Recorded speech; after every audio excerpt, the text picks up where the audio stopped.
Un millionnaire voit une petite fille mendiante jouer avec son fils, qui est malentendant, et en voyant le sourire du garçon, il ne peut retenir ses larmes. Le manoir Morel, niché entre les rues calmes du 16e arrondissement de Paris, semblait figé dans un temps suspendu, comme une peinture trop ancienne, intacte mais sans âme.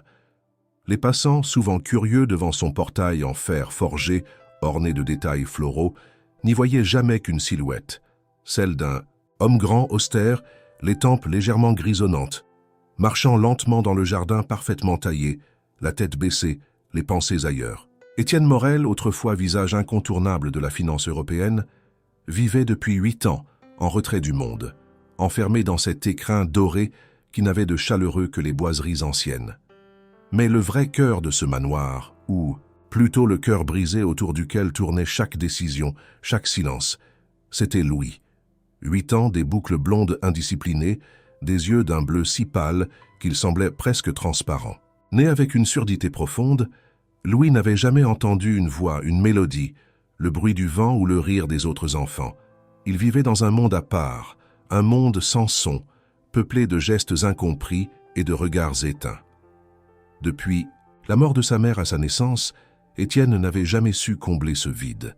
Il avait engagé les meilleurs thérapeutes, acheté les jouets les plus coûteux, construit une salle de jeu entière avec des murs interactifs, mais Louis ne s'y attardait jamais. Il se contentait de dessiner seul des spirales, des formes qui n'avaient de sens que pour lui, parfois même sur les murs. Les journées de Louis suivaient une routine immuable, lever à 8 heures, petit déjeuner en silence pendant qu'Étienne lisait le journal, séance avec l'orthophoniste, promenade dans le jardin avec l'éducatrice, déjeuner, sieste, puis dessin. Aucun mot ne brisait cette chaîne de gestes mécaniques, aucun éclat de rire ne venait perturber l'atmosphère figée. Étienne l'aimait d'une façon maladroite, incapable de comprendre ce que signifiait pour un enfant de vivre sans entendre, et encore moins sans se sentir entendu. Un matin d'automne, alors que les feuilles dorées dansaient doucement sur les allées du jardin, Étienne observait Louis par la fenêtre du salon. Il tenait une feuille entre les doigts, la regardant tomber comme si c'était un miracle, de la nature. Étienne soupira puis se leva, attiré par ce moment rare où son fils semblait attentif à quelque chose, même si ce n'était qu'une simple feuille. Il ouvrit doucement la fenêtre pour mieux voir. C'est alors qu'il la remarqua. De l'autre côté du portail, une silhouette fragile, presque camouflée par la haie. Une petite fille, fine, les vêtements sales, le visage à moitié caché par une mèche brune et emmêlée. Elle jouait avec un bâton, traçant des formes invisibles sur le trottoir, lançant parfois des feuilles en l'air en riant silencieusement. Elle semblait ne pas voir Étienne, concentré sur son propre monde imaginaire. Mais Louis, lui, s'était arrêté. Il ne bougeait plus, fixant la petite inconnue avec une intensité rare. Sans prévenir, Louis se dirigea vers le portail. Étienne, surpris, resta figé. Il n'avait jamais vu son fils réagir ainsi à une présence extérieure. Habituellement, il se repliait dès qu'un inconnu approchait, se cachait derrière les jardiniers ou courait vers sa chambre. Cette fois, il s'approchait, pas après pas, vers cette fille inconnue, comme attiré par une force inexplicable. Arrivé près de la grille, Louis ne parla pas. Il resta debout, observant. La petite fille leva les yeux, surprise. Elle fit un sourire timide, inclina la tête, puis continua à lancer les feuilles. Louis, après quelques secondes, s'assit à son tour de l'autre côté de la grille, imitant ses gestes, attrapant lui aussi une feuille tombée. Étienne ne bougeait toujours pas. Son cœur battait plus vite, sans qu'il sache pourquoi. Il se sentait comme un intrus dans une scène fragile, comme s'il devait retenir son souffle pour ne pas briser cet instant. La petite fille sortit, une pierre plate de sa poche, et commença à la faire glisser sur le trottoir, traçant un cercle. Louis fit un geste maladroit, cherchant une pierre semblable. Elle le regarda, fouilla dans sa poche, et lui lança doucement une deuxième pierre, à travers les barreaux. Il la prit, la tourna entre ses doigts, puis dessina un autre cercle à côté du sien. 2 enfants, 2 cercles, 2 mondes qui semblèrent se croiser à travers le fer froid du portail. Étienne sentit une chaleur étrange monter dans sa poitrine. Cela faisait si longtemps qu'il n'avait pas vu Louis interagir avec quelqu'un, encore moins avec un sourire aux lèvres. Il cligna des yeux plusieurs fois, tentant de refouler l'émotion. Il ne voulait pas l'admettre, mais il sentait les larmes lui monter aux yeux. Un simple jeu, une simple fille aux vêtements usés, venait de provoquer une réaction que ni les médecins, Ni les éducateurs, ni même lui, n'avaient su éveiller. Louis fit un signe. Pas un signe appris, pas un de ceux que les professionnels lui avaient enseignés, mais un geste spontané, un battement de main, une tentative de communication brute, sincère. La petite fille répondit en faisant le même geste, plus exagéré, comme pour le faire rire. Et Louis rit, un rire silencieux, certes, mais un rire tout de même. Son corps trembla légèrement, ses épaules s'agitèrent, son visage s'illumina. Étienne sentit un frisson parcourir son dos. C'était irréel. Comment cette fille inconnue, visiblement sans abri, sans éducation apparente, avait-elle pu provoquer cela? Pourquoi Louis réagissait-il à elle et pas aux autres? Était-ce l'innocence de l'enfance? Une connexion particulière? Ou simplement le hasard, qui parfois, comme un courant d'air, entre sans prévenir dans une pièce fermée depuis trop longtemps? Il s'appuya contre le cadre de la fenêtre, fixant les deux enfants. Il savait, au plus profond de lui, que quelque chose venait de changer. Un événement minuscule à l'échelle du monde, mais immense dans l'univers clos de leur manoir. Un battement d'ailes dans le silence de Louis. Un premier pas vers un futur inconnu, fragile, incertain, mais peut-être enfin un peu vivant. Les jours qui suivirent cette apparition muette devant le portail du manoir furent baignés d'un silence différent, chargé d'une attente nouvelle. Étienne, malgré lui, se surprenait à scruter la fenêtre du salon plus souvent, guettant un retour qu'il n'osait nommer. Il essayait de ne pas s'attacher à cette scène si fugace. Après tout, cet enfant n'était qu'une inconnue, probablement de passage. Une apparition comme il en arrive parfois dans les rues de Paris. Pourtant, quelque chose en lui restait suspendu à cette image, celle de Louis, assis, mimant les gestes d'une fille aux vêtements trop grands et au regard vif. Le troisième matin, alors que le ciel d'automne versait une lumière dorée sur les pierres grises du trottoir, elle revint. Exactement au même endroit, même heure. Elle portait le même pull troué, les manches recouvrant ses mains, et un pantalon trop court qui laissait voir ses chevilles sales. Elle ne fit aucun geste en direction du manoir. Elle s'installa par terre, à quelques pas du portail, sortit un petit morceau de ficelle de sa poche et commença à faire des nœuds. Louis, comme s'il avait senti sa présence avant même de la voir, s'approcha lentement de la baie vitrée. Il posa les mains contre le verre, ses yeux fixés sur la silhouette familière. Étienne, qui lisait à quelques mètres de là, leva les yeux. Il n'eut pas besoin de demander. Il comprit tout de suite. Louis sortit sans un mot, sans tourner, la tête. Étienne ne tenta pas de le retenir. Il resta à distance, le suivant du regard. Le garçon franchit le seuil du jardin, longea l'allée gravillonnée et s'arrêta à quelques mètres de la grille. Il s'assit comme la dernière fois, ramassa un petit caillou et le fit rouler dans sa main. La fille leva les yeux et sourit. Pas un sourire large, mais une esquisse sincère, comme si elle reconnaissait un ami qu'elle n'avait jamais vraiment connu. Elle tira un autre bout de ficelle de sa poche, fit semblant de le tendre à travers la grille, puis en commença un second, identique. Le jeu reprit. Sans un mot, sans un bruit, deux enfants, deux mondes se frôlaient par des gestes simples. Claire, Étienne ignorait encore son nom, utilisait des objets banals pour créer des univers éphémères. Une ficelle devenait serpent, un bâton devenait épée, un vieux gobelet devenait trésor. Et Louis suivait, les gestes un peu maladroits, les yeux brillants d'une lumière oubliée. Il riait encore, ce rire silencieux qui ne produisait aucun son mais qui remplissait tout l'espace de sa sincérité. Étienne ne savait comment réagir. Il était partagé entre la prudence et la fascination. Qui était cette fille? D'où venait-elle? Pourquoi semblait-elle si familière avec la solitude? Et pourquoi Louis s'ouvrait-il à elle comme à personne d'autre? Il observa pendant de longues minutes, sans intervenir. Il ne voulait pas rompre la magie, ni introduire dans ce moment quelque chose d'adulte, de rationnel. Il voulait comprendre, mais il ne voulait pas brusquer. Ce fut le jardinier, Alain, qui apporta la première pièce du puzzle. En le croisant près de la serre, Étienne évoqua vaguement la présence de cet enfant. Alain, un homme aux mains épaisses et au regard fatigué, hocha lentement la tête. Il l'avait déjà vue, dit-il, plusieurs fois. Elle traînait dans le quartier depuis quelques semaines, jamais avec un adulte, toujours seule. Parfois, elle demandait du pain devant la boulangerie de la rue de la Pompe. D'autres fois, elle jouait dans les squares, mais ne parlait à personne. Elle disparaissait toujours avant que quelqu'un ne tente de l'approcher. Le cœur d'Étienne se serra. Une enfant seule dans les rues de Paris, exposée à tous les dangers, à toutes les indifférences. Il sentit une colère froide monter en lui, dirigée contre ce monde qu'il croyait connaître, ce monde de convenance, de luxe où une enfant pouvait exister sans que personne ne la voie vraiment. Mais au-delà de cette colère, il ressentait surtout un trouble profond. Pourquoi son fils, replié sur lui-même depuis toujours, avait-il reconnu en elle quelque chose d'essentiel? Pourquoi elle? Il décida de rester discret. Il ne fit pas appel à la police ni à une assistance sociale. Il voulait en savoir plus, mais sans effrayer l'enfant. Le lendemain, elle revint encore. Cette fois, Louis l'attendait déjà près de la grille, assis sur un coussin qu'il avait pris lui-même dans sa chambre. Il avait même amené un de ses jouets, un petit train en bois qu'il tenait à 2 mains comme une offrande. Claire, Étienne n'appelait déjà plus l'enfant que par ce prénom dans ses pensées, bien qu'il n'en eût aucune preuve, accepta le jouet avec précaution, le fit rouler sur le sol, puis le rendit. Elle traça une voie imaginaire, fit rouler le train et montra du doigt un nuage. Louis leva les yeux, comprit et sourit. Ce fut la première fois qu'Étienne sentit un pincement dans la gorge. Il n'avait jamais vu son fils si expressif, si réactif.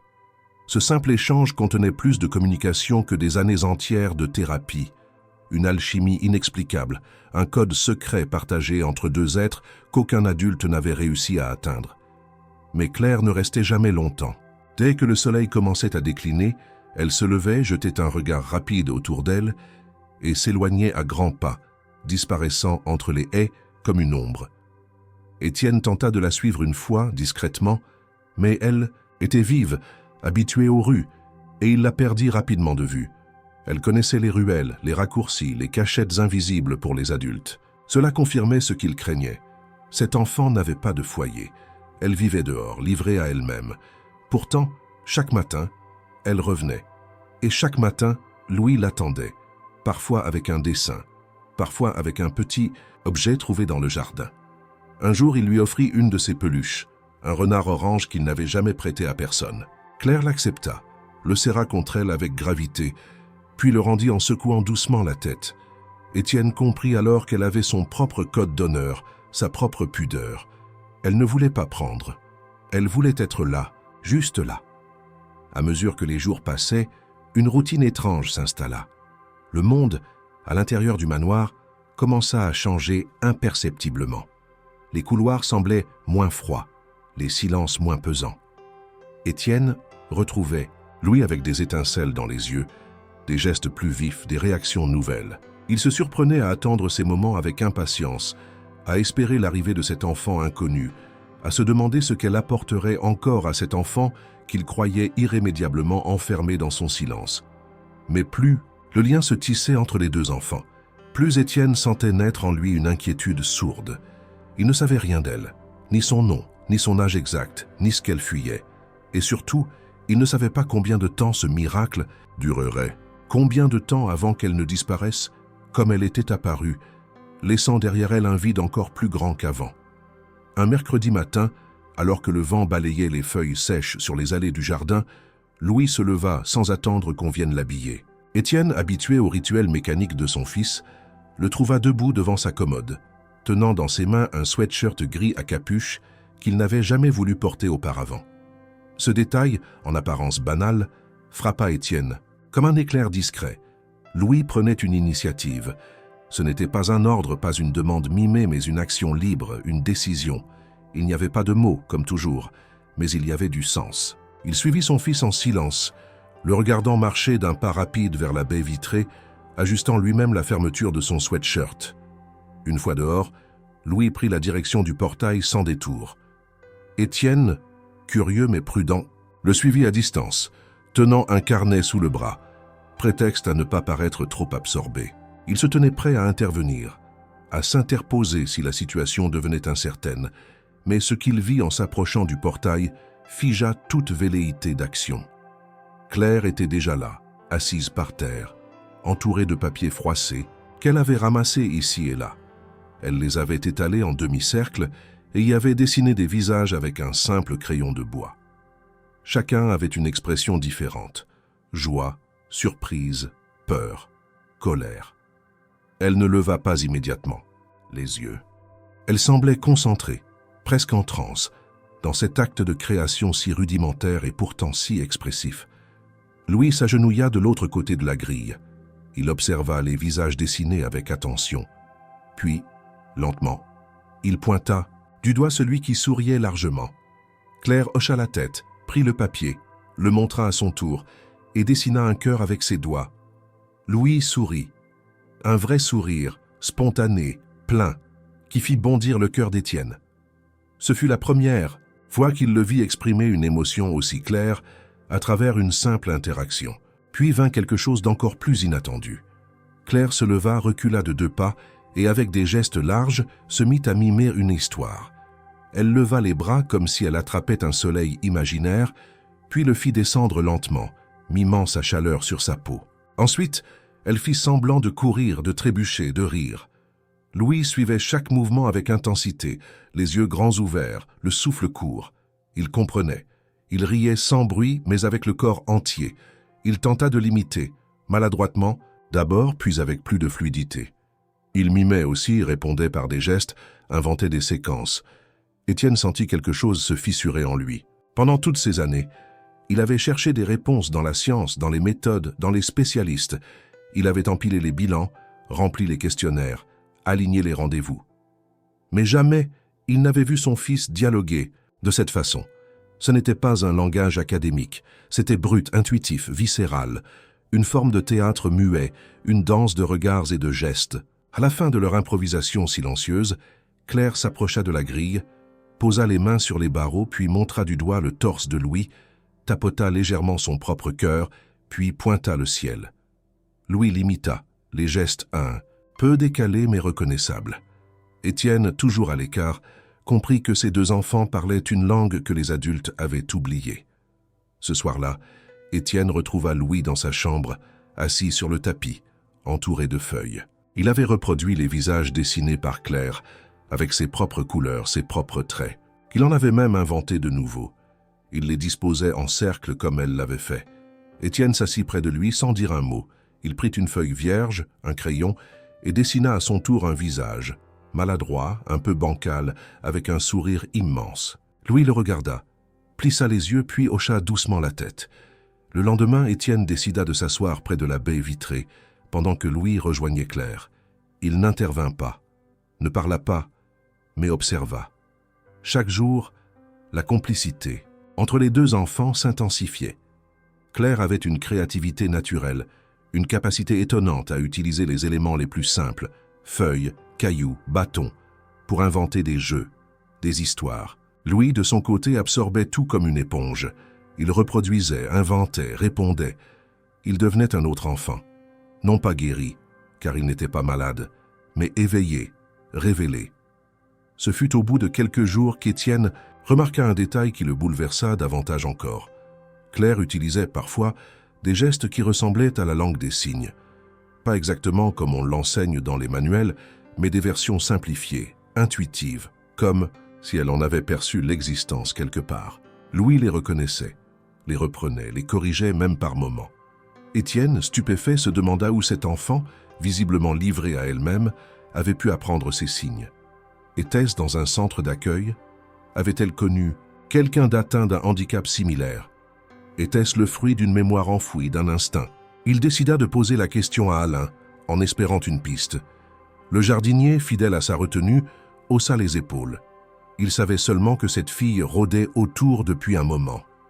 Il avait entendu dire par une boulangère qu'elle dormait parfois sous le pont du boulevard Suchet. D'autres disaient l'avoir vue au square Lamartine, jouant seule à faire voler des sacs plastiques comme des cerfs-volants. La seule certitude qu'Étienne avait désormais, c'était que Louis avait changé. Il n'était plus ce petit être enfermé dans sa bulle sensorielle. Il s'ouvrait, il ressentait, il répondait. Et tout cela grâce à une enfant dont il ne connaissait même pas le nom. Ce soir-là, alors qu'il terminait de ranger le salon, Étienne tomba sur un dessin que Louis avait laissé traîner sur le canapé. 2 silhouettes y étaient tracées, l'une avec une robe et des cheveux longs, l'autre avec un sweat à capuche. Entre elles, un trait en forme de pont. En dessous, Louis avait dessiné un soleil et pour la première fois, Étienne distingua un mot, griffonné maladroitement, mais lisible. Ami. Il resta là longtemps, le papier à la main, le cœur serré, les yeux embués. Ce simple mot, écrit par un enfant qui n'avait jamais parlé, jamais signé un mot, valait plus que toutes les paroles du monde. Un mot silencieux, mais si fort qu'il faisait trembler les murs froids du manoir. La pluie s'était abattue sur Paris pendant toute la nuit, et le matin avait laissé derrière lui une ville lavée mais morne. Les pavés brillaient comme du verre sous la lumière grise, et les feuilles détrempées s'agglutinaient contre les trottoirs. Étienne, assis dans son bureau au rez-de-chaussée du manoir, regardait fixement par la fenêtre, les paupières lourdes, les mains croisées sous le menton. Depuis plusieurs jours, Claire n'était pas revenue. Louis, d'abord impatient, s'était installé chaque matin près du portail, avec ses feuilles, ses petits objets préparés à l'avance pour elle. Mais au bout du 3e jour sans apparition, il avait cessé d'attendre. Il s'était renfermé de nouveau, se mouvant dans la maison comme une ombre, dessinant des formes plus sombres, des spirales serrées, obsessionnelles. Étienne, de son côté, ressentait une urgence qu'il n'avait jamais connue. Il n'avait aucun lien officiel avec cet enfant, aucune responsabilité, aucun devoir moral imposé. Pourtant, l'absence de Claire lui donnait l'impression de trahir son propre fils. Il sentait qu'un fil fragile, mais vital, venait d'être rompu et que le silence de Louis, plus lourd encore qu'auparavant, menaçait de tout engloutir. Ce fut lors d'une conversation banale avec Alain que les premières pistes apparurent. Le jardinier, qui connaissait chaque recoin du quartier et échangeait souvent avec les commerçants pendant ses pauses, avait appris que la fillette avait été vue près du square Lamartine. Elle demandait parfois de la nourriture. Parfois, elle ne faisait que dormir sur un banc, enroulée dans un manteau trop grand pour elle. Personne ne savait vraiment d'où elle venait. Certains disaient l'avoir vue avec une femme, autrefois, une femme très maigre, souvent en colère, qui criait dans les rues. D'autres affirmaient qu'elle errait seule depuis des mois, qu'elle avait été vue dans le métro sur la ligne 6, dormant parfois entre 2 stations. Étienne n'avait jamais mis les pieds dans certains de ces lieux. Lui qui évoluait dans un monde de salons privés, de rendez-vous feutrés, de dîners d'affaires, se retrouvait soudain à traîner dans les rues, un manteau long sur le dos, marchant tête baissée sous la pluie, interrogeant des visages fatigués. Il avait imprimé une photo prise à la volée depuis la baie vitrée, un cliché flou de Claire, et la montrait discrètement. La plupart des passants secouaient la tête, d'autres haussaient les épaules. Quelques-uns prétendaient l'avoir vu, mais rien de concret. Un jour, dans une petite boulangerie à l'angle d'une rue secondaire, une vendeuse le reconnut, pas pour ses affaires, mais parce qu'il avait été vu plusieurs fois tourner dans le quartier, questionnant des inconnus.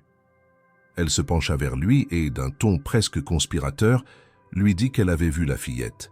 Elle venait parfois chercher les invendus, qu'on laissait discrètement près des poubelles, et elle partageait toujours ce qu'elle trouvait avec un chien errant.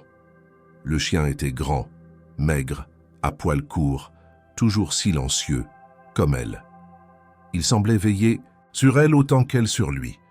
Étienne sentit son cœur se serrer. Une enfant qui partageait son pain avec un animal en détresse.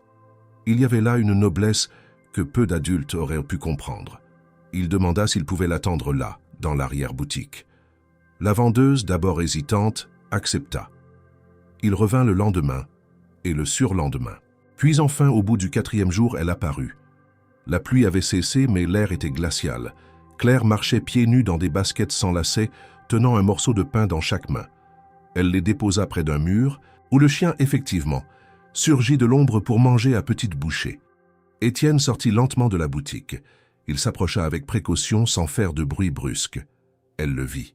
Son corps se raidit immédiatement, prête à s'enfuir. Mais lorsqu'il prononça le nom de Louis, elle s'arrêta. Elle ne répondit pas, mais son regard changea. Elle baissa les yeux, comme si elle avait honte, puis leva la tête avec détermination. Étienne s'accroupit pour se mettre à sa hauteur. Il ne fit aucun geste. Il se contenta de parler doucement, expliquant que Louis l'attendait tous les matins, qu'il ne comprenait pas pourquoi elle ne venait plus, qu'il dessinait encore, qu'il espérait. Il ajouta qu'il ne voulait pas lui faire de mal, qu'il ne cherchait pas à l'emmener quelque part contre sa volonté. Il voulait juste comprendre. Claire, toujours silencieuse, le regarda longuement, puis elle hocha la tête une seule fois. Elle le suivit jusqu'au portail du manoir, mais ne voulut pas entrer. Elle resta dehors, comme si franchir cette limite invisible risquait de briser la magie. Louis, lorsqu'il l'aperçut, laissa tomber tout ce qu'il tenait. Il courut jusqu'à la baie vitrée, frappa doucement avec les paumes, puis sortit à toute vitesse. Étienne ne l'avait jamais vu courir ainsi. Il manqua de trébucher, mais ne ralentit pas. Il se jeta presque contre la grille, les mains tendues à travers les barreaux. Claire sourit. Et Louis, lui, pleura. Ce n'étaient pas des larmes de douleur, ni même de tristesse. C'était une émotion brute, trop intense pour un corps si petit. Il ne savait pas comment l'exprimer autrement. Claire posa sa main contre celle de Louis, séparée par le métal froid. Ils restèrent ainsi longtemps, immobiles, dans une communion que personne ne pouvait briser. Étienne, à quelques pas, les regardait, bouleversé. Il comprenait enfin que ces deux enfants s'étaient trouvés dans un monde où tout les opposait. Ils s'étaient choisis sans mots, sans conditions, sans passé. Il essaya d'en savoir plus. Il lui demanda si elle avait une famille, si elle voulait de l'aide. Elle ne répondit pas, mais elle revint le lendemain et le jour d'après. Chaque fois, elle restait un peu plus longtemps, acceptait une boisson chaude, une couverture, mais refusait toujours d'entrer. Elle parlait peu, ou pas du tout. Elle semblait ne faire confiance qu'à Louis. Un jour, elle gribouilla son prénom sur une feuille que Louis lui tendait. Claire. Étienne avait enfin un nom, et avec ce nom une responsabilité qu'il n'aurait jamais imaginée. Claire n'était plus une inconnue, elle était une présence, une personne, un mystère qu'il n'avait pas encore résolu, mais qu'il ne pouvait plus ignorer. Elle avait réveillé quelque chose de vivant en son fils, quelque chose d'irréversible, et sans le vouloir, elle avait aussi réveillé quelque chose en lui. Le vent de novembre s'était levé sur Paris, soulevant les feuilles mortes qui s'étaient accumulées dans les caniveaux et secouant les branches nues des platanes. Dans le manoir Morel, le silence était redevenu lourd, épais comme une couverture humide. Louis, depuis le retour fugace de Claire, passait ses journées assis près du portail, les yeux fixés sur la rue, comme s'il pouvait la faire réapparaître par la seule force de son désir. Mais Claire ne revint pas le lendemain, ni le surlendemain. Elle avait disparu à nouveau, sans laisser de traces, comme un rêve qui s'efface au réveil. Étienne ne pouvait supporter de voir son fils ainsi. Ce silence, qu'il avait appris à accepter au fil des années, lui devenait insupportable depuis qu'il avait connu la musique des gestes et des regards échangés entre Louis et Claire. Il ne pouvait pas rester les bras croisés. Il demanda à Alain de continuer à interroger les commerçants du quartier pendant que lui-même explorait à nouveau les environs, son imperméable trempé par les bruines persistantes. Il s'attarda près des ponts, des squares, des bouches de métro, tous ces lieux où l'on ne regarde jamais vraiment. Mais Claire restait introuvable, comme si elle s'était fondue dans l'anonymat cruel de la ville. Un matin, alors qu'il passait devant la boulangerie où il l'avait aperçue la première fois, il aperçut le chien. Grand, maigre, le regard vif. Il ne semblait pas affolé, mais cherchait quelque chose ou quelqu'un. Étienne le suivit à distance. L'animal tournait autour d'un îlot de poubelle à l'arrière d'un petit supermarché. Puis, soudainement, il s'arrêta. Étienne s'approcha doucement. Il la vit. Claire était recroquevillée derrière les bacs, une couverture de survie autour des épaules, les joues rouges de froid, les yeux à demi clos. Elle tenait dans ses mains un morceau de pain sec. Quand elle vit Étienne, elle ne bougea pas tout. De suite, elle ne sembla ni surprise ni effrayée, juste fatiguée. Il ne parla pas. Il s'agenouilla à côté d'elle, sortit un petit thermos de sa sacoche, lui tendit une tasse chaude. Elle hésita, puis l'accepta, la tenant avec précaution, comme un trésor fragile. Il prononça le nom de Louis. À ce mot, Claire redressa légèrement la tête. Étienne vit une étincelle passer dans ses yeux. Il lui dit que Louis ne comprenait pas son absence, qu'il la cherchait, qu'il la dessinait tous les soirs. Il sortit de sa poche un petit carnet. Il l'ouvrit à une page où Louis avait dessiné 2 silhouettes, l'une avec une cape, l'autre avec un chien. En dessous, il avait écrit « Reviens », maladroitement mais lisiblement. Claire toucha le dessin du bout des doigts. Étienne ne dit rien de plus. Il attendit. Après un long moment, elle parla. D'une voix rauque, presque étranglée par le silence et le froid, elle dit « Je voulais pas qu'il me voie comme ça. » Étienne sentit sa gorge se serrer. Il comprit qu'elle avait fui non pas parce qu'elle ne voulait plus venir, mais parce qu'elle avait honte. Elle voulait protéger Louis de sa propre misère, de son quotidien fait de survie et d'incertitude. Étienne lui répondit simplement que Louis l'aimait comme elle était, qu'il ne voyait pas la saleté ni les vêtements usés, mais la personne qui avait su l'écouter sans un mot. Elle finit par accepter de venir. Pas pour elle, précisa-t-elle, mais pour lui. Étienne ne répondit pas. Il lui proposa de venir le lendemain matin, lui donna une adresse, celle du manoir. Elle hésita, mais hocha la tête. Avant de partir, elle tendit à Étienne un petit carnet à spirale, couvert de dessins naïfs. Il y avait des visages, des arbres, un chien, et toujours, à côté, un garçon aux cheveux bouclés. C'était Louis. Le lendemain, Étienne attendait, près du portail tenant la main de son fils. Louis semblait nerveux, regardant de tous côtés, le visage inquiet. Puis au bout de la rue, Claire apparut. Elle marchait lentement, enveloppée dans un vieux manteau que quelqu'un avait dû lui donner. Son chien trottait à côté d'elle. Louis la vit et lâcha immédiatement la main de son père. Il courut, s'arrêta à la grille et sourit. Claire s'approcha plus lentement. Elle avait quelque chose dans les mains. Elle tendit à Louis une petite boîte en fer. À l'intérieur, il y avait des cailloux peints, chacun représentant une émotion. Joie, peur, surprise, colère, tristesse. Louis les prit un à un, les toucha, les retourna. Puis il en choisit un, celui avec un grand sourire jaune, et le montra à Claire. Elle rit. Pas un rire éclatant, mais un rire sincère, léger, libérateur. Étienne, en retrait, observait. Il ne comprenait pas encore tous les détails de leur langage, mais il voyait le lien. Il le ressentait. Il vit Louis toucher le bras de Claire, poser un doigt sur son propre cœur, puis sur le sien. Claire, émue, répondit en silence. Ce n'était plus un simple jeu, c'était un pacte. Étienne fit un pas en avant.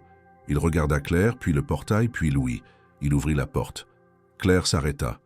Elle ne bougea pas. Le chien, lui, resta assis. Étienne ne força pas. Il dit simplement qu'elle pouvait entrer si elle voulait, que rien n'était obligé, qu'il voulait seulement qu'elle se sente en sécurité. Claire hésita longtemps. Puis, d'un geste lent, elle franchit le seuil. Le jardin du manoir, habituellement impeccable, semblait soudain devenir un terrain d'aventure.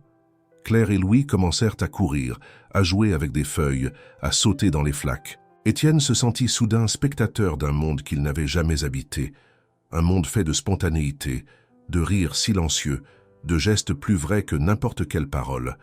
Il comprit alors quelque chose d'essentiel. Ce n'était pas à Claire qu'il faisait une faveur. C'était elle qui, par sa seule présence, venait combler une absence profonde dans leur vie. Elle ne demandait rien. Elle offrait tout, simplement, sans condition. Et ce geste qu'il croyait être de charité devenait l'acte le plus humble et le plus humain qu'il ait jamais accompli. Dès les premiers jours où Claire franchit la grille du manoir Morel, le rythme immuable de la maison se trouva ébranlé. Les domestiques, jusque-là silencieux et discrets, échangèrent des regards pleins de questions. Les bruits de pas dans les couloirs devinrent plus pressants. Les conversations à voix basse dans la cuisine se multiplièrent. Personne n'osa parler directement à Étienne, mais le malaise était palpable.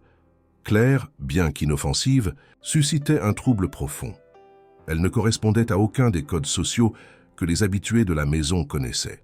Elle n'avait pas de manières, portait toujours les mêmes vêtements usés et parlait à peine. Pourtant, à chaque apparition, Louis devenait lumineux, plus alerte, plus connecté. Étienne, au début, tenta d'ignorer les réactions autour de lui. Il était absorbé par la transformation de son fils. Chaque jour, Louis exprimait un peu plus d'émotion, utilisait davantage ses mains pour signer de manière spontanée, mimait des histoires de plus en plus complexes. Il s'accrochait à Claire comme à une ancre dans une mer jusqu'alors insondable. Mais Étienne comprit vite que la présence de la fillette n'allait pas sans conséquence. Le majordome, Bernard, en poste depuis plus de 15 ans, demanda à lui parler en privé. Ce dernier, fidèle mais rigide, exposa ses craintes. « Monsieur Morel, cet enfant n'est pas surveillé. On ne connaît rien de sa famille, de ses intentions. Elle pourrait représenter un danger. Et si elle volait? Et si elle entraînait Louis dans des comportements imprévisibles ?» Étienne l'écouta en silence. Il n'était pas en colère, pas encore. Mais il sentit un fossé grandir entre sa perception et celle de son entourage. À leurs yeux, Claire n'était qu'une inconnue de la rue, une menace sociale dans un monde bien réglé. Pour lui, elle était la première personne à avoir réellement touché le cœur de son fils. Il répondit calmement qu'il assumait la responsabilité de sa présence, que personne ne devait la faire sentir indésirable. Bernard inclina la tête, mais son regard trahissait son désaccord. La tension monta d'un cran lorsque des membres éloignés de la famille Morel, apprenant par des rumeurs qu'un enfant de la rue était régulièrement vu dans la propriété, firent parvenir à Étienne une lettre formelle. Signée de la main de sa sœur aînée, Béatrice, elle exprimait une inquiétude quant à la sécurité et à la réputation de la famille. Béatrice, veuve d'un diplomate, vivait à Genève et ne s'était jamais vraiment souciée de Louis, qu'elle trouvait difficile à gérer. Elle évoquait dans sa lettre la possibilité de faire intervenir des services sociaux si la situation devenait incontrôlable. Ce fut la goutte d'eau. Étienne, jusque-là hésitant à formaliser sa position, décida de mettre fin à toute ambiguïté. Il réunit le personnel de maison dans le salon principal, une pièce où régnait encore l'aura de grandeur des générations passées. Il parla sans hausser la voix, mais avec une fermeté inédite. Claire était désormais invitée régulière de la maison. Elle ne devait en aucun cas être traitée avec méfiance ou condescendance. Toute personne qui ne se sentait pas à l'aise avec cette décision était libre de quitter son poste. Il offrit la possibilité d'une réflexion, mais exigea le respect immédiat de sa volonté. Un silence pesant suivit son discours. Aucun départ ne fut annoncé ce jour-là, mais l'ambiance changea définitivement. Claire, bien qu'intuitive, ne semblait pas saisir toute l'ampleur du conflit silencieux qui se jouait autour d'elle. Elle continuait à apparaître chaque jour, souvent accompagnée de son chien, qu'elle appelait Lou. Elle saluait timidement. Les employés offraient parfois un dessin ou un sourire, mais restaient discrètes. Elle passait tout son temps avec Louis, apprenant de lui et lui d'elle. Ensemble, ils créèrent un petit dictionnaire visuel, des cartes avec des dessins, des mots simples en lettres capitales, des signes de base. Claire voulait comprendre. Elle posait des questions à Étienne, parfois en les écrivant. Elle voulait apprendre le nom des objets, des gestes, des émotions. Étienne, de plus en plus ému, se surprenait à lui répondre avec une patience qu'il ne pensait pas posséder. Il ne voyait plus seulement une enfant de la rue, mais une élève déterminée, curieuse, extraordinairement sensible. Cependant, les tensions extérieures ne cessaient pas. Un jour, alors qu'il accompagnait Claire jusqu'au portail pour sa promenade de l'après-midi, Étienne surprit une conversation entre deux voisines sur le trottoir d'en face. L'une d'elles, une femme âgée au manteau de laine impeccable, murmura à l'autre « Il paraît qu'il héberge une mendiante, vous imaginez? Avec un enfant handicapé en plus, c'est irresponsable. » Étienne s'arrêta un instant, le regard fixe, mais ne dit rien. Claire, qui avait entendu, baissa les yeux. Il posa une main sur son épaule et l'incita à continuer de marcher. Ce soir-là, il resta longtemps dans son bureau à relire la lettre de Béatrice, à repenser au regard, au murmure, au jugement. Il n'avait jamais été un homme en marge. Toute sa vie, il avait suivi les règles, respecté les protocoles, cultivé les apparences. Mais depuis l'arrivée de Claire, ses repères s'étaient effondrés. Ce qu'il voyait désormais, ce qu'il ressentait, avait une valeur qu'aucune éducation, aucune réputation ne pouvait égaler. Son fils riait, il signait, il exprimait, il vivait. Et tout cela grâce à une enfant que le monde aurait préféré ignorer. Il savait que les tempêtes ne faisaient que commencer. Il savait que les voix s'élèveraient plus fort, que les institutions, peut-être, finiraient par frapper à sa porte. Mais il était prêt. Parce qu'au fond de lui, quelque chose avait changé. Il n'était plus seulement un homme d'affaires veuf, isolé, tentant de comprendre un enfant silencieux. Il était devenu père. Pas seulement par le sang, mais par le cœur, par le choix de se battre pour ce qui importait vraiment. Et ce choix portait désormais un nom, Claire. La première nuit que Claire passa au manoir Morel fut silencieuse, mais elle laissa derrière elle une empreinte invisible dans chaque pièce. Étienne n'avait rien imposé, rien exigé. Il avait simplement proposé, avec cette voix douce, qu'il réservait aux décisions les plus sérieuses. « Tu peux rester quelques jours si tu veux. Louis serait heureux. Et nous serions honorés. » Claire n'avait pas répondu immédiatement. Elle avait regardé Louis, puis son chien, puis ses chaussures déchirées, avant de hocher la tête, lentement, presque comme si elle s'autorisait, pour la première fois à exister dans un endroit qui n'était pas hostile. Un petit espace fut préparé pour elle dans l'ancienne chambre d'amis au 2e étage. Rien de somptueux. Un lit propre, des draps simples, un placard vide, un bureau en bois clair. Claire n'avait rien à y ranger.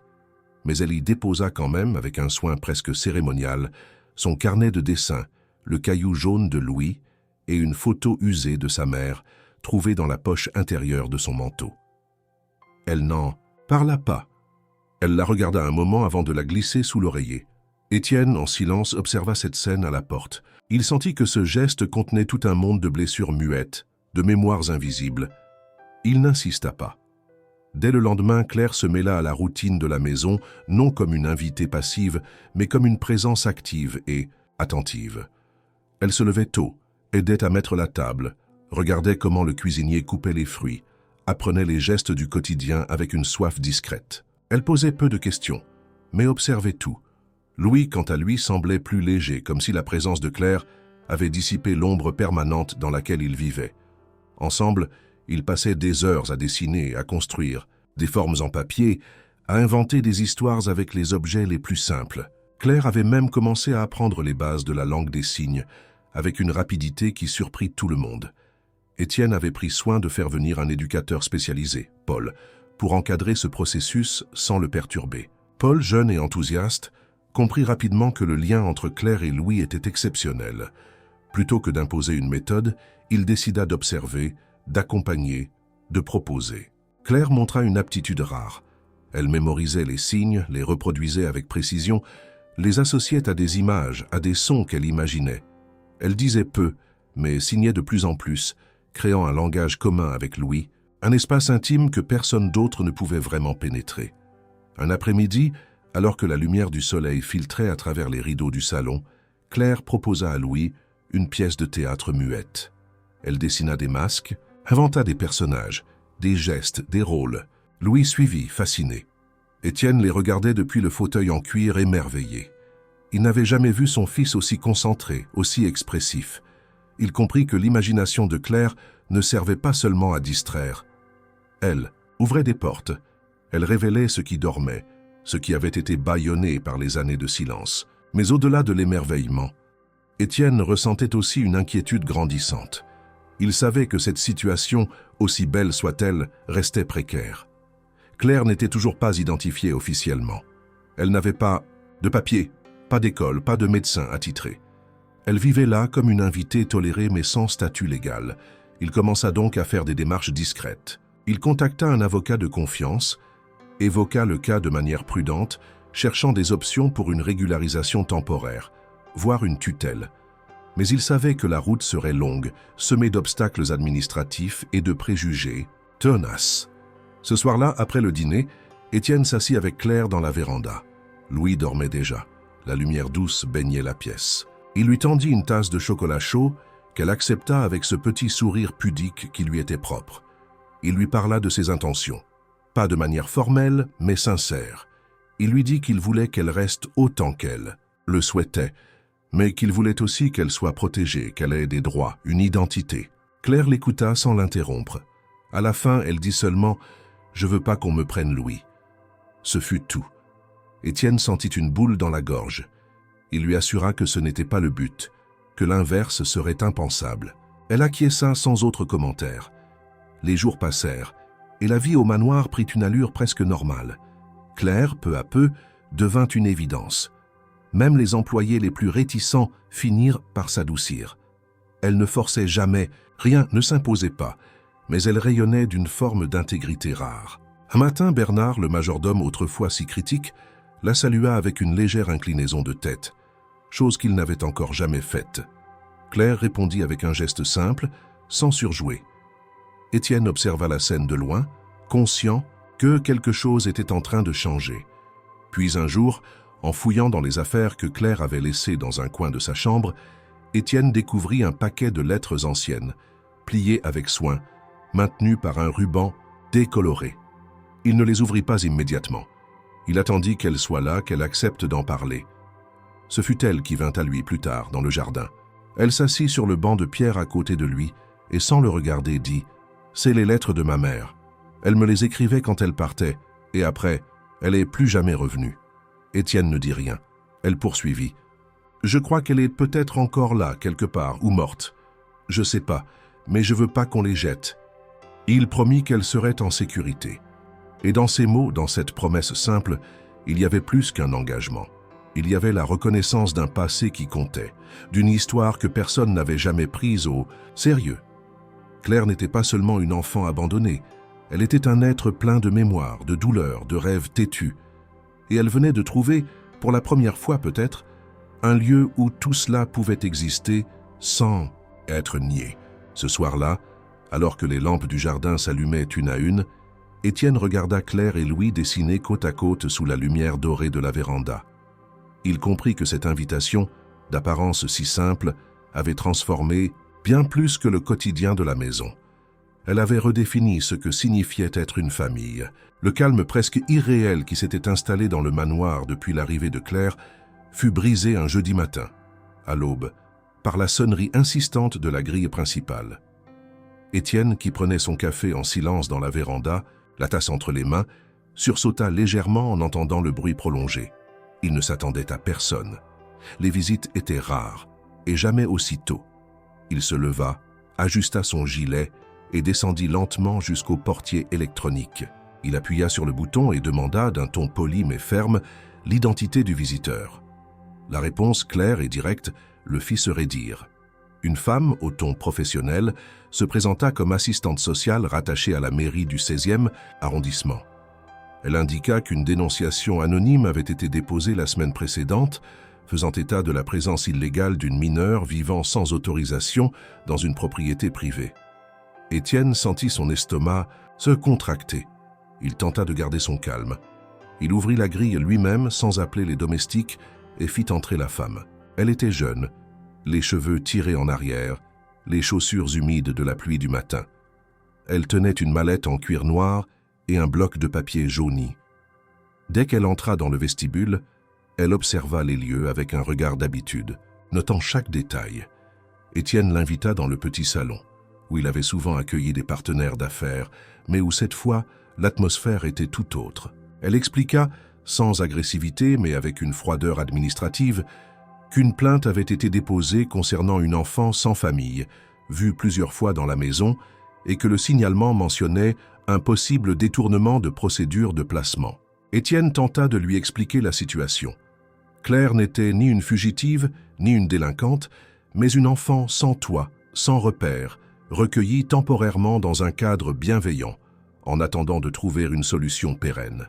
Il parla de Louis, de leur relation, de l'effet positif indéniable que Claire avait sur son fils. La femme l'écouta sans l'interrompre, mais ses notes continuaient à s'accumuler sur le carnet posé sur ses genoux. Puis elle demanda à voir Claire. Étienne hésita. Il savait que cette visite n'était pas anodine. Elle pouvait très bien déboucher sur un signalement officiel, voire sur une intervention directe pour éloigner la fillette. Mais il ne pouvait pas la cacher. Ce n'était pas juste ni pour Claire ni pour Louis. Il monta les escaliers, frappa doucement à la porte de la chambre. Claire était assise au sol, en train de montrer à Louis comment plier un origami en forme de papillon. Le garçon, concentré, ne leva même pas les yeux. Claire, elle, sentit tout de suite que quelque chose n'allait pas. Elle suivit Étienne sans poser de questions. En descendant l'escalier, elle serrait dans sa main l'un des petits papiers pliés, comme un talisman. Lorsqu'elle entra dans le salon, l'assistante sociale la détailla du regard, sans hostilité, mais avec cette distance méthodique propre à ceux qui doivent prendre des décisions en pesant des critères objectifs. Elle lui demanda son nom, complet, son âge, où était sa mère, depuis combien de temps elle vivait ici. Claire, d'abord muette, répondit à voix basse.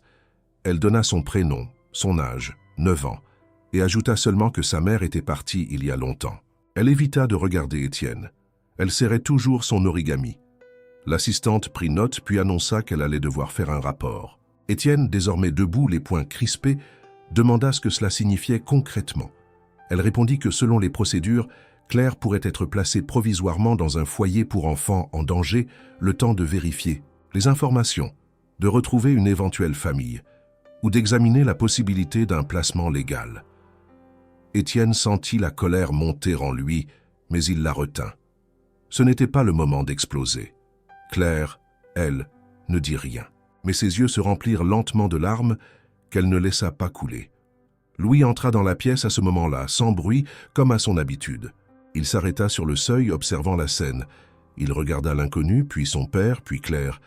Il s'approcha doucement, prit la main de Claire et la leva jusqu'à son visage.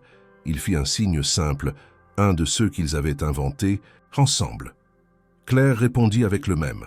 L'assistante sociale les regardait sans comprendre, mais Étienne, lui, sentit quelque chose se briser.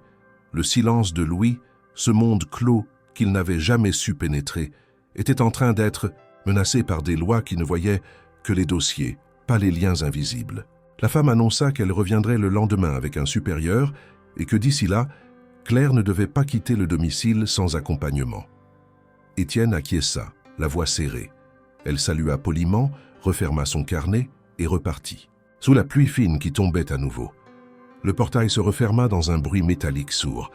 Une fois seule, Claire s'assit au sol. Louis se blottit contre elle. Elle ne pleura pas. Mais Étienne vit dans son visage quelque chose qu'il n'oublierait jamais. Une peur nue, absolue, celle d'être arraché à ce petit coin de monde où elle avait enfin trouvé sa place. Il se sentit impuissant, mais aussi déterminé. Il ne laisserait pas faire. Il contacterait des avocats, parlerait aux autorités. Il chercherait les moyens légaux de la protéger. Mais au fond de lui, il savait que ce combat serait inégal. Le soir venu, Louis ne voulait pas dormir. Il s'assit à son bureau et dessina. Il traça des silhouettes, un grand portail, une fille aux cheveux longs, un garçon avec un sourire. Puis il ajouta un chien, un soleil, et écrivit, avec une maladresse touchante, « Reste avec moi ». Étienne, en voyant le dessin, comprit que son fils ne survivrait pas à un nouvel abandon. Claire n'était plus une visiteuse. Elle faisait désormais partie de leur vie, de leur famille. Il ne savait pas encore comment il allait la protéger, mais il savait une chose avec certitude. Il n'abandonnerait jamais. Le lendemain de la visite de l'assistante sociale, le manoir fut plongé dans une atmosphère étrange, presque suspendue. Chaque pas résonnait plus fort dans les couloirs, chaque voix semblait retenue, comme si la maison entière retenait son souffle. Claire n'avait pas dormi. Étienne l'avait entendu marcher dans sa chambre à plusieurs reprises, et Louis, plus agité qu'à l'accoutumée, avait repoussé le sommeil pendant des heures, s'agrippant à sa couverture, fixant le plafond, sans cligner des yeux. Au matin, le visage du garçon était marqué par la fatigue, mais aussi par une expression de vigilance douloureuse, celle d'un enfant qui comprend, sans tout saisir, que quelque chose de précieux lui est menacé. Étienne avait annulé tous ses engagements professionnels. Il s'était enfermé dans son bureau, son téléphone collé à l'oreille, appelant tour à tour des avocats spécialisés en droit de la famille, des anciens contacts dans la mairie, des amis ayant des liens dans les services sociaux. Tous étaient compatissants, certains indignés, mais tous disaient la même chose. Il fallait prouver que Claire n'était pas en danger. Et surtout, il fallait comprendre qui elle était. Vraiment. Sans identité officielle, sans passé clairement établi, elle restait aux yeux de l'État une enfant errante, sans statut. C'est en discutant avec Paul, l'éducateur spécialisé, que la clé se révéla. Ce dernier, assis dans le salon avec Claire et Louis, tenta d'évoquer le sujet des origines de la fillette avec délicatesse. Claire, d'abord fermée, finit par aller chercher un petit sac de toile dissimulé sous son matelas.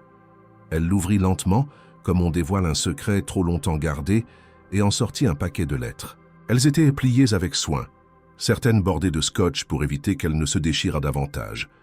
L'encre était souvent pâle, les papiers jaunis. Sur plusieurs enveloppes, on distinguait un même prénom, Manon, suivi d'un nom de famille que Claire ne prononçait jamais. Elle les posa sur la table sans un mot. Étienne s'approcha, les mains tremblantes. Il demanda la permission de les lire. Claire acquiesça d'un signe discret. Il en ouvrit une, choisie au hasard. À l'intérieur, les mots maladroits mais tendres racontaient des fragments de vie. Une mère écrivant à sa fille pendant ses absences, évoquant des moments heureux, des regrets, des promesses de retour. Les dernières lettres, cependant, trahissaient un glissement inquiétant. Les phrases devenaient décousues, les pensées se répétaient, les mots semblaient flotter dans une logique fragile. Étienne comprit que cette femme, cette mère disparue, avait peut-être sombré dans une forme de maladie mentale, abandonnant sa fille non par choix, mais par incapacité. Il consulta discrètement un ami psychiatre, lui fit lire les lettres sans en trahir la source exacte, et la réponse fut rapide. Cela ressemblait à un début de psychose, peut-être un trouble bipolaire non traité ou une schizophrénie progressive. Étienne sentit un mélange de douleur et d'espoir. Douleur pour ce qu'avait dû vivre Claire si jeune, face à l'effondrement de celle qu'elle aimait. Espoir, parce que cela signifiait que la mère n'était pas forcément absente. Par cruauté. Elle était peut-être quelque part encore vivante, prise en charge, oubliée par le système. Il décida alors de chercher. Il mobilisa ses ressources, engagea un détective privé, un homme rigoureux, discret, habitué aux cas complexes. Il lui remit les lettres, les noms, les dates approximatives, les dernières adresses connues. Pendant ce temps, il fit tout pour sécuriser la situation de Claire. Il rédigea un courrier officiel à la mairie, expliquant qu'il souhaitait obtenir la garde provisoire de l'enfant, en attendant de clarifier son histoire familiale. Il insista sur les progrès de Louis depuis son arrivée, sur le lien indéniable entre eux. Il joignit des témoignages, des photos, des extraits de dessins, des évaluations de Paul. En parallèle, Claire, sans savoir exactement ce que préparait Étienne, continuait à vivre au manoir, avec une forme de gravité nouvelle. Elle ne parlait plus de partir. Elle ne demandait plus si elle pouvait rester. Elle agissait comme si elle savait qu'elle n'avait que peu de temps, mais qu'elle voulait le vivre pleinement. Elle préparait des jeux pour Louis, lui montrait comment dessiner des constellations, lui apprenait des gestes pour nommer les rêves, les peurs, la tendresse. Louis, de son côté, s'accrochait à elle comme à un rocher dans la tempête. Un soir, après une journée particulièrement tendue, Étienne entra dans la chambre de Louis pour lui dire bonne nuit. Il trouva son fils assis au sol, entouré de feuilles de papier. Il dessinait frénétiquement. Étienne s'agenouilla à côté de lui. Les dessins représentaient toujours les mêmes scènes. Claire et Louis, côte à côte, un grand bâtiment en arrière-plan, des figures floues qui semblaient vouloir les séparer, et toujours un pont entre eux. Sur l'un des dessins, Louis avait écrit avec son écriture maladroite mais lisible « Je veux pas qu'elle parte ». Étienne le serra contre lui. Il sentit les larmes monter, mais ne les laissa pas couler. Quelques jours plus tard, alors qu'il était sur le point de perdre espoir, le détective privé le rappela. Il avait trouvé une piste sérieuse. Une femme, du nom mentionné dans les lettres, avait été admise dans un centre psychiatrique à Marseille il y a plusieurs années. Elle correspondait au profil, à la chronologie, et portait encore, selon le dossier, un pendentif avec un nom d'enfant gravé, Claire. Étienne resta sans voix. Il remercia l'homme, lui demanda l'adresse exacte et raccrocha. Il savait qu'il tenait là une clé, peut-être douloureuse, peut-être complexe à manier, mais une clé quand même. Il monta voir Claire, la trouva dans le jardin, assise sur le banc de pierre où elle dessinait souvent avec Louis. Il lui parla doucement, lui expliqua qu'il avait peut-être retrouvé quelqu'un. Elle ne dit rien pendant de longues minutes, puis elle demanda, les yeux fixés sur l'horizon, « Elle est vivante ?» Étienne répondit « Oui, je crois. » Claire ferma les yeux. Puis elle dit simplement « Je veux savoir, même si ça fait mal. » À cet instant, Étienne comprit que la prochaine étape serait la plus délicate. La vérité si proche pouvait tout bouleverser. Mais il n'y avait plus de retour en arrière. Ils avaient franchi trop de murs de silence pour s'arrêter là. Il tiendrait sa promesse. Il ne la laisserait pas affronter cela seul. Le lendemain matin, Étienne quitta Paris avant le lever du jour. Il ne voulait pas alerter Louis ni Claire, et surtout, il ne voulait pas leur donner de faux espoirs. Il avait demandé à Paul de rester avec eux, prétextant un rendez-vous important à Marseille. Le trajet en train fut long, ponctué de silences denses. Étienne relisait mentalement les détails communiqués par le détective. La femme retrouvée dans une clinique psychiatrique portait le même nom que celui inscrit sur les lettres de Claire. Elle avait été admise 8 ans plus tôt, après avoir été retrouvée errante sur une aire d'autoroute. Elle n'avait aucun papier, aucune identité confirmée, mais répondait au nom de Manon dans ses rares moments de lucidité. Et surtout, elle portait autour du cou un médaillon avec un prénom gravé à l'intérieur. Claire. La clinique se trouvait à la périphérie de Marseille, loin du tumulte du vieux port, dissimulé derrière une rangée de cyprès. Le bâtiment était sobre, presque sévère, mais propre, silencieux. Étienne se présenta à l'accueil, expliqua qu'il venait en tant que tuteur provisoire d'une enfant mineure dont il pensait avoir retrouvé la mère. La directrice, une femme d'une 50aine d'années à la voix douce et au regard vif, l'invita dans son bureau. Elle confirma l'existence de la patiente, sa présence depuis plusieurs années, ses troubles sévères. Elle souffrait de troubles dissociatifs complexes, entrecoupés d'accès de lucidité. Parfois, elle parlait d'une petite fille. Parfois, elle répétait simplement des noms, comme des mantras. Personne n'avait jamais réclamé sa garde. Personne ne s'était présenté comme parent ou proche. Étienne demanda à la voir. Il insista sur l'urgence, sur l'importance de cette rencontre. La directrice accepta, mais avec prudence. Elle lui expliqua qu'il devait être prêt à toute réaction, à l'absence de reconnaissance, à l'indifférence, ou au contraire, à une détresse extrême. Il acquiesça. Rien dans cette démarche n'était garanti, mais il savait qu'il devait aller jusqu'au bout. Il fut conduit dans une petite salle aux murs crème, meublée d'un canapé, d'une table basse, d'une fenêtre grillagée donnant sur un jardin intérieur. La patiente entra quelques minutes plus tard, encadrée par une infirmière. Elle portait une robe longue et un gilet en laine. Ses cheveux bruns, mêlés de fils blancs, tombaient sur ses épaules de manière désordonnée. Son regard était fuyant, mais pas absent. Elle s'assit lentement, ses mains serrées sur ses genoux. Étienne la salua, se présenta. Elle ne répondit pas. Il parla doucement, avec des mots simples. Il évoqua une petite fille, Claire, âgée de 9 ans, qui avait été retrouvée seule, vivant dans la rue, portant des lettres signées Manon. À ce mot, la femme releva les yeux. Elle cligna plusieurs fois, puis murmura « Ma Claire ?» Étienne sentit un frisson parcourir sa colonne vertébrale. Il hocha la tête.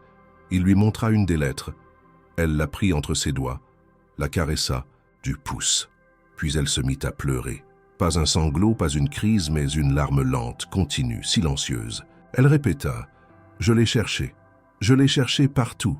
Et puis j'ai oublié. Je ne savais plus si elle existait encore. » Ils parlèrent longtemps. Ou plutôt, elle parla par bribes, entrecoupées de silence. Elle raconta, de manière décousue, des moments de lumière, puis des zones d'ombre. Une enfance difficile, une maternité inattendue, un effondrement progressif. Elle disait avoir marché des jours sans fin, avoir dormi sous des ponts, avoir confié sa fille un soir à une voisine, avant de disparaître. Puis le vide, l'hôpital, les murs blancs, le silence intérieur. Étienne ne chercha pas à organiser ces fragments. Il savait que la vérité n'était pas linéaire, qu'elle se construisait par éclats. Mais il savait aussi que cette femme, Manon, était bel et bien la mère de Claire. Cela ne faisait aucun doute. Il lui montra une photo, prise quelques semaines plus tôt. Claire et Louis assis dans le jardin, un chien à leurs pieds, des feuilles d'automne autour d'eux. Manon la prit, la regarda longuement, puis la porta à ses lèvres. Elle chuchota « Elle a grandi. Elle est belle. » Étienne demanda à la directrice si une rencontre serait possible. Pas tout de suite, bien sûr, mais un jour. La femme réfléchit, consulta rapidement le dossier, puis répondit qu'une sortie accompagnée pourrait être envisageable si l'état de Manon se stabilisait. Elle parlait de traitement, de suivi, de protocole. Étienne écoutait, prenait note, mais pensait surtout à Claire. Comment lui annoncer cela? Comment lui parler d'une mère vivante mais brisée, d'un amour intact mais gelé dans un présent incertain? Le retour vers Paris fut plus lourd que l'aller. Étienne avait en main une réponse, mais elle n'était pas simple. Elle portait en elle une promesse et une douleur. Il arriva au manoir en fin de soirée. Paul, qui l'attendait, lui dit que Claire avait été calme mais tendue toute la journée. Louis, lui, avait passé des heures à dessiner encore. Il n'avait posé qu'une question. Il revient quand? Étienne alla directement dans le jardin. Claire était là, assise sur la pierre. Elle leva les yeux mais ne parla pas. Étienne s'assit à côté d'elle. Il lui raconta tout, sans mentir, sans adoucir, juste la vérité telle qu'elle était. Claire écouta en silence, puis elle demanda « Elle se souvient vraiment de moi ?» Étienne répondit « Oui. » « Et elle t'attend. » Elle ferma les yeux, longtemps, puis elle dit « J'ai peur. » Il lui répondit « Moi aussi. » Et à cet instant, ils comprirent que la peur faisait partie du chemin, mais que parfois, elle n'était qu'une preuve supplémentaire que ce qu'on s'apprêtait à faire avait un sens profond. Une semaine s'écoula entre la confirmation de l'identité de Manon et le moment où Étienne put organiser la rencontre. Durant ces jours, la tension dans le manoir était palpable. Claire, d'ordinaire calme, s'agitait. Elle dormait mal, mangeait peu. Elle passait de longs moments dans le jardin avec Louis, mais ses gestes étaient plus nerveux, ses regards plus fuyants. Étienne ne la pressait pas. Il attendait qu'elle soit prête. Il savait que rien dans ce genre d'épreuve ne pouvait être précipité sans risquer de briser quelque chose d'encore fragile. Louis, de son côté, semblait ressentir l'agitation de Claire sans en comprendre l'origine exacte. Il restait à ses côtés, l'observant, l'imitant, tentant par moments de la distraire avec leurs jeux habituels. Mais même lui, pourtant, si détaché du monde extérieur, sentait que quelque chose approchait comme un orage silencieux. Le jour fixé arriva enfin. Étienne avait tout préparé avec prudence. La clinique avait accepté une sortie temporaire, sous surveillance médicale. La rencontre se ferait dans un petit espace de la fondation, une maison de repos attenante à l'établissement, meublée simplement, avec un jardin accessible. Claire avait choisi ses vêtements avec soin, un pull propre offert par Étienne et une jupe qu'elle n'avait jamais portée depuis son arrivée. Elle demanda à Louis de l'accompagner, et Étienne accepta, à condition que Paul les accompagne également. Ils prirent le train en fin de matinée, le silence régnant dans le compartiment. À leur arrivée, la directrice de la clinique les accueillit personnellement. Elle conduisit Claire dans la salle prévue. Louis resta avec Paul et Étienne dans le jardin, jouant à jeter des feuilles en l'air. Claire entra seule. La pièce était éclairée par une lumière douce. Manon était déjà là, assise sur une chaise près de la fenêtre. Lorsqu'elle vit Claire, elle se leva lentement. Le silence entre elles fut d'abord pesant. Claire resta debout, les bras croisés, comme si elle voulait se retenir d'exploser. Manon fit un pas en avant, puis un autre, puis elle s'arrêta. « Claire », dit-elle simplement. Ce mot, si léger, si chargé, brisa la barrière. Claire la fixa, les yeux humides, la bouche serrée. Elle n'avait pas oublié cette voix. Elle l'avait entendue en rêve, en cauchemar, en souvenir diffus. Elle s'approcha d'un pas brusque, comme si elle allait la repousser, puis s'arrêta juste devant elle. Elle leva les yeux. « Pourquoi ?» demanda-t-elle. Manon baissa les yeux. Elle chercha ses mots. Elle parla de la confusion, de la douleur, de la peur. Elle dit ne pas avoir voulu fuir, mais s'être perdue dans sa tête. Elle parla de nuits sans fin, d'errance, de froid, de vide. Elle parla de Claire, chaque jour comme une lumière lointaine. Elle disait son nom dans le noir, espérant qu'il la ramènerait quelque part. Elle n'avait pas su revenir. Pas su guérir seule. Claire l'écouta sans bouger. Elle ne pleura pas, elle ne cria pas, elle resta droite comme figée. Puis elle dit, presque dans un souffle, « Tu sais qu'ils m'ont dit que t'étais morte, qu'on m'a laissée seule, tu sais que j'ai vécu dans la rue, tu sais que j'ai cru que j'avais inventé que j'avais une mère ?» Manon, Chancela. Elle posa une main contre le mur pour se stabiliser.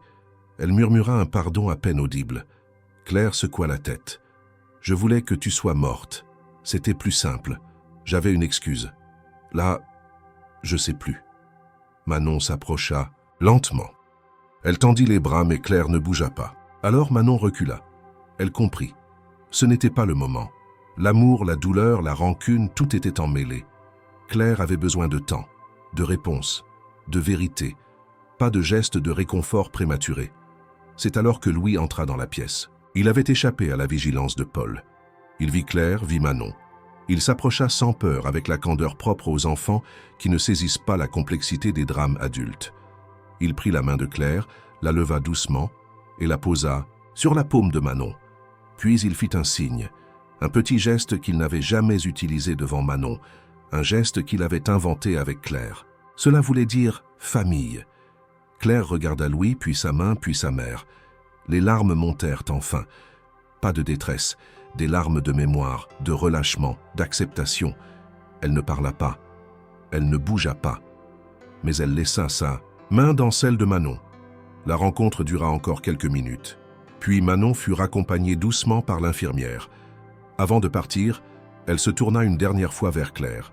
« Si tu veux, je peux essayer. Pas revenir comme avant. Juste essayer. » Claire ne répondit pas. Mais son regard suffisait. Il n'y avait pas de promesse, pas de retour facile. Mais il y avait une fissure dans le mur. Et parfois, une fissure. C'est tout ce dont on a besoin pour que la lumière entre. Sur le chemin du retour, Claire ne parla presque pas. Elle serrait la main de Louis, dessinant avec ses doigts sur la peau du garçon des signes invisibles. Étienne les regardait, songeur. Il savait que la suite serait encore longue, encore fragile. Mais une page venait de se tourner, non pas refermée, mais retournée avec précaution. Et sur cette nouvelle page, il y avait de l'espace pour écrire, une histoire qu'aucun d'eux n'avait encore osé imaginer.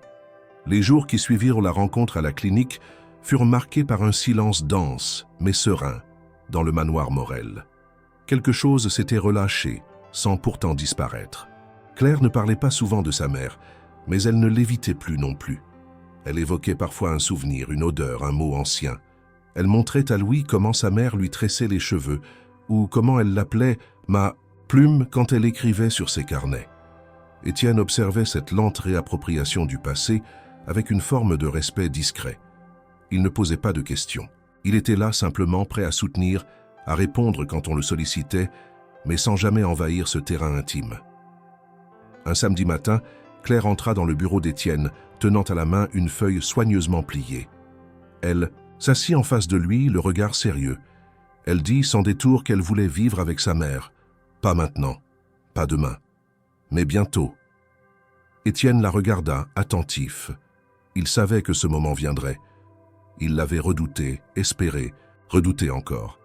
Il lui demanda si elle pensait que Manon allait bien.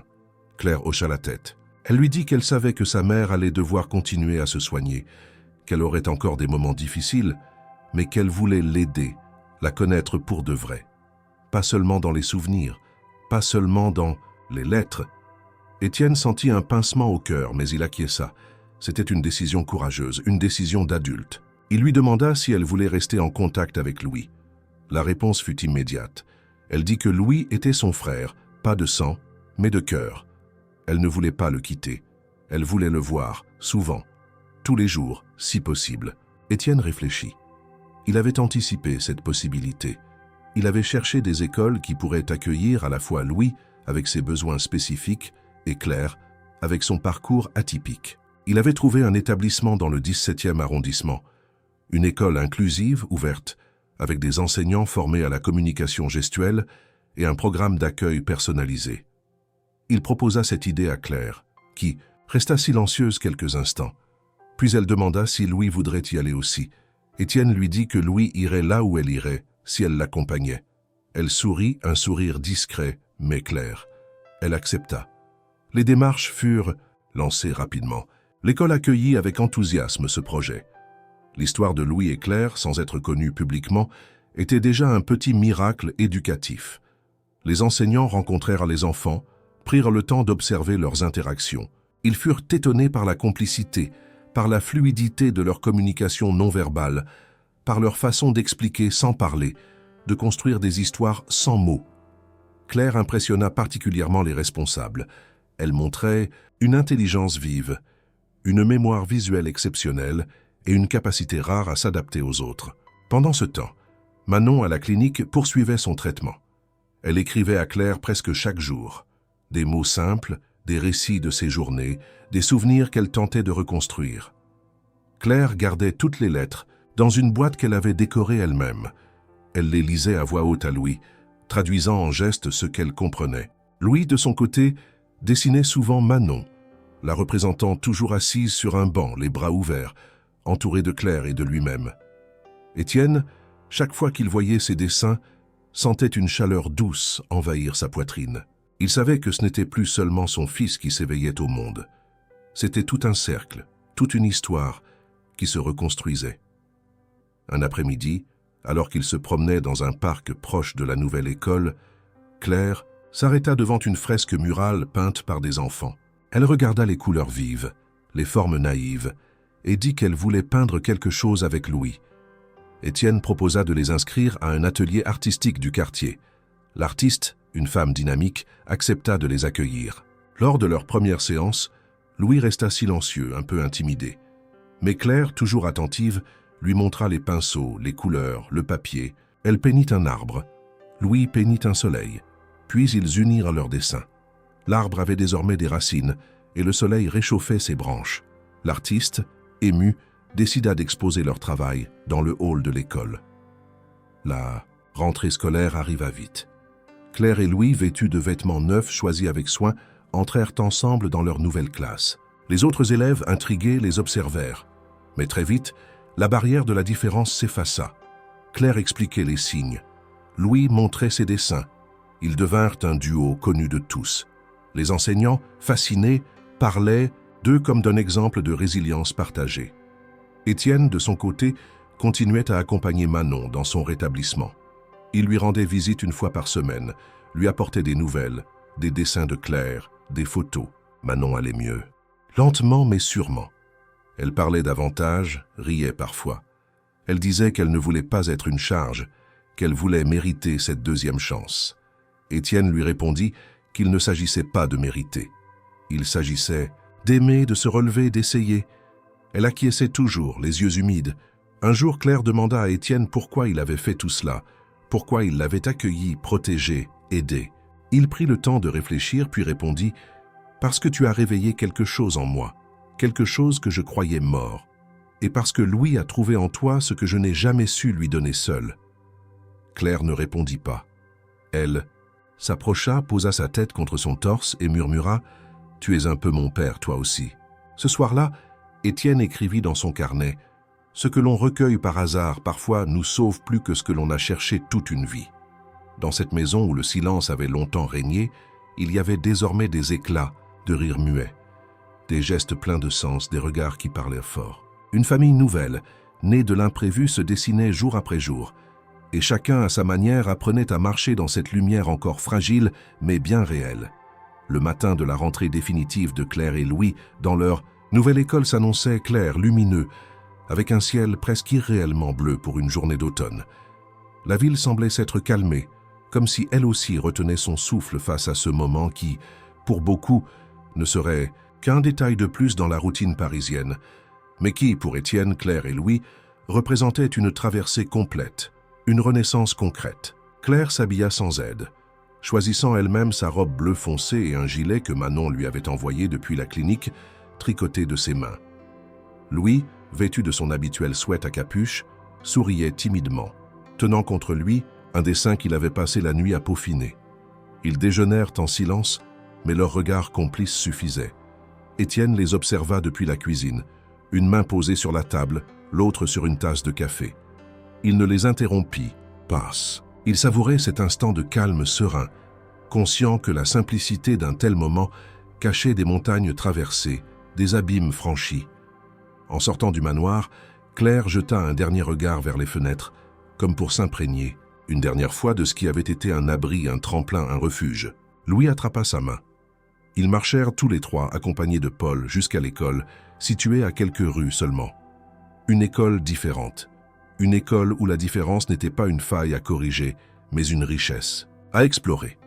Les enseignants les attendaient, souriants, détendus, et les élèves, habitués désormais à la présence du duo, leur firent de la place dans la cour, dans les jeux, dans les rires. Mais ce fut à la sortie de l'école, en fin d'après-midi, que quelque chose d'inattendu se produisit. Claire et Louis, après une journée pleine de nouveaux mots, de nouvelles expériences, se retrouvèrent au portail, là même où tant de choses avaient recommencé. Étienne les attendait, adossé au mur, observant discrètement, comme il l'avait fait des mois plus tôt, le jour où il avait vu pour la première fois son fils sourire à travers les barreaux de leur manoir. Louis courut jusqu'à Claire, non pas avec une excitation bruyante, mais avec une intensité rare, celle d'un enfant qui sait ce qu'il a à dire et qui sait comment. Il s'arrêta devant elle, lui tendit les mains et signa lentement une phrase qu'il avait répétée des dizaines de fois en secret, devant le miroir dans sa chambre, à l'abri des regards. Les gestes étaient nets, précis. Claire les comprit immédiatement. Elle se figea puis leva les yeux vers Étienne. Il s'approcha, inquiet d'abord, puis curieux. Louis, d'une fluidité qu'il n'avait jamais eue auparavant, recommença, cette fois plus lentement. Il signa « Merci pour elle ». Étienne sentit ses jambes se dérober un instant. Le monde autour de lui sembla flou.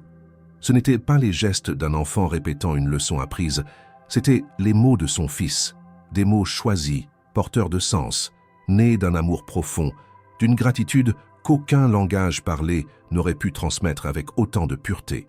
Claire s'approcha de Louis, le prit dans ses bras puis le regarda dans les yeux.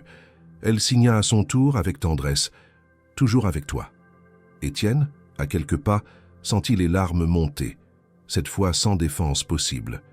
Il détourna brièvement le regard vers le ciel, comme pour cacher ce moment, mais il revint vite, Il ne voulait rien perdre. Il voulait tout garder. Ce moment précis, cette lumière sur le visage de Louis, ce sourire discret mais immense qui venait de naître, sans bruit mais avec une puissance impossible à nier. Il comprit alors ce que ces derniers mois avaient vraiment changé. Ce n'était pas seulement son quotidien, ni celui de Claire, ni même celui de Louis. C'était sa manière de voir, de ressentir, d'exister, lui qui avait tout construit sur la maîtrise, sur la prévision, sur le contrôle, s'était laissé transformer par l'imprévu, par l'inattendu, par l'amour venu d'ailleurs. Et ce sourire, ce simple sourire de son fils venait sceller ce voyage. Ils rentrèrent à pied. Le soir tombait, mais la lumière ne quittait pas leur visage. Claire raconta à Étienne ce qu'elle avait appris en classe. Louis montra un cahier rempli de dessins, de symboles, de tentatives de langage. Étienne les écoutait sans chercher à intervenir, à corriger. Il savait désormais que son rôle n'était pas de diriger, mais d'accompagner, d'ouvrir, de laisser l'amour faire son travail discret et profond. Lorsque Manon appela ce soir-là, comme elle le faisait désormais chaque semaine, Claire lui parla du sourire de Louis. Elle lui dit que c'était le plus beau cadeau. Manon écouta, la voix tremblante. Elle demanda si elle pouvait le voir un jour. Claire promit que oui. Louis, à sa manière, répondit en dessinant une scène avec 3 personnages. Lui, Claire et une femme aux cheveux bruns. Tous les 3, sous un arbre immense avec un soleil au-dessus. Au pied de l'arbre, une phrase en lettres maladroites. « On est ensemble ». Étienne, en voyant ce dessin, comprit que cette histoire, commencée dans le silence, marquée par la douleur, les absences, les ruptures, avait trouvé son point d'équilibre. Pas une fin parfaite, mais une vérité profonde, incontestable. Celle que l'amour parfois surgit là où l'on ne l'attend pas, qu'il choisit des chemins étranges, mais qu'il finit toujours par arriver. Et ce sourire, ce jour-là, devant l'école, n'était pas seulement celui d'un enfant heureux, c'était un point final et un nouveau départ pour eux 3, pour toujours.